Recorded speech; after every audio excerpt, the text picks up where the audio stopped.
اعوذ باللہ من الشیطان الرجیم بسم اللہ الرحمن الرحیم۔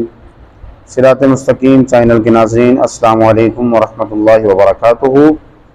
آج پھر ہم اگلے سبق کے ساتھ حاضر ہیں اپنے بچوں کے ساتھ، اور آج ہم سیکھیں گے نواقض وضو۔ بچوں، نواقض وضو کا کیا مطلب ہے؟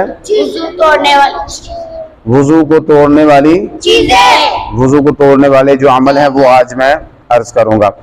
ٹھیک ہے جی۔ اب جو چیزیں وضو کو توڑتی ہیں تو وہ میں عرض کرتا ہوں: پخانہ اور پیشاب کے مقام سے کسی چیز کا نکلنا، پخانہ اور پیشاب کے مقام سے کسی چیز کا نکلنا، یہ عمل جو ہے یہ وضو کو توڑ دیتا ہے۔ ہوا خارج ہو یا پیشاب یا پخانہ یا کوئی قطرے وغیرہ جو ہیں وہ پیشاب کے جو ہے وہ نکلے تو اس سے وضو جو ہے وہ ٹوٹ جائے گا۔ اور اگلی جو چیز ہے وہ ہے خون اور پیپ زدہ پانی کا نکل کر بدن پر بہہ جانا، ٹھیک ہے۔ خون نکلا اور اس سے جو ہے وہ نکل کے وہیں پہ کھڑا ہو گیا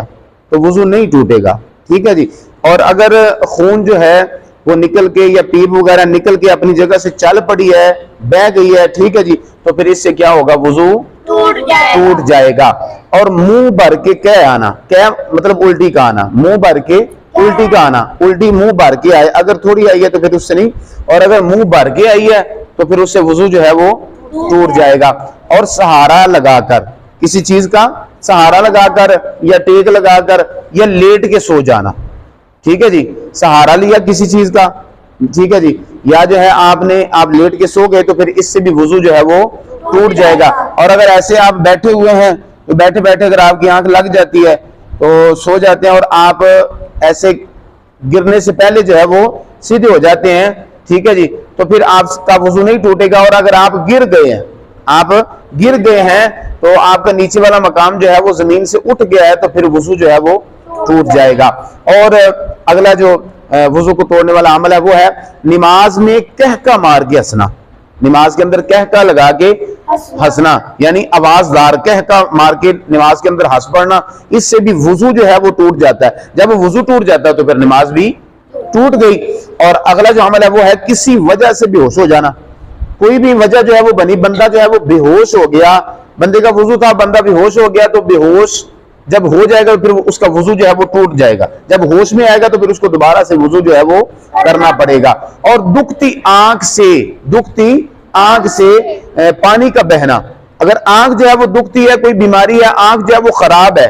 درد کرتی ہے، خراب ہے، تو پھر اس سے جو ہے وہ پانی اگر بہتا ہے تو پھر اس سے وضو ٹوٹ جائے گا۔ اگر بندہ ویسے خوف خدا سے روتا ہے، ویسے کسی جو ہے وہ وجہ سے وہ رو پڑتا ہے تو پھر اس سے وضو جو ہے وہ نہیں ٹوٹے گا۔ اور ایک میں بات آپ ناظرین آپ کے گوش گزار کر دوں اور بچے بھی سمجھ لیں اس بات کو، کہ بعض پوچھتے ہیں لو جی کسی نے گالی نکالتی ہے،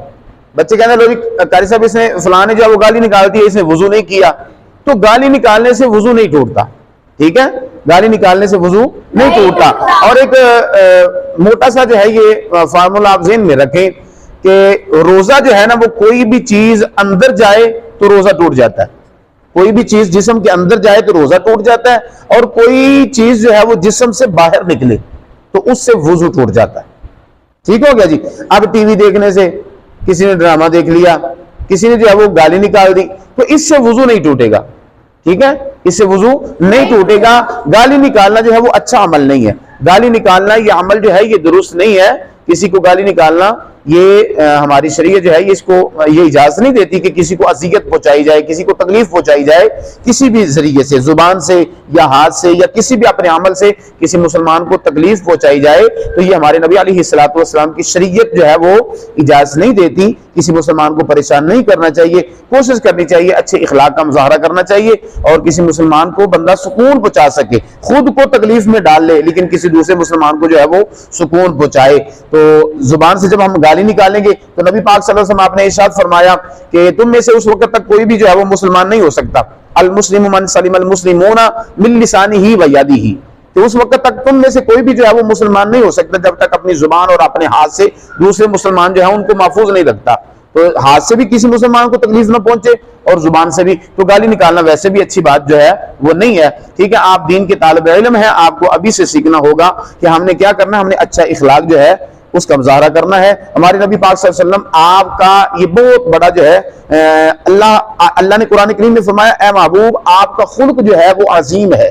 نبی پاک کے اخلاق کو اللہ نے عظیم فرمایا، یعنی حضور کا اخلاق بہت بڑا ہے، اور نبی پاک نے بھی فرمایا تم میں سے بہترین وہ ہے، اچھا وہ ہے کہ جس کا اخلاق اچھا ہے۔ ٹھیک ہے جی، تو عمل کریں گے جو نبی پاک صلی اللہ علیہ وسلم کے طریقہ مبارکہ پر انشاءاللہ عز و جل۔ اللہ تعالی ہم سب کو رسول اللہ صلی اللہ علیہ وسلم کی شریعت مطہرہ کے اوپر عمل کرنے کی توفیق عطا فرمائے۔ آمین۔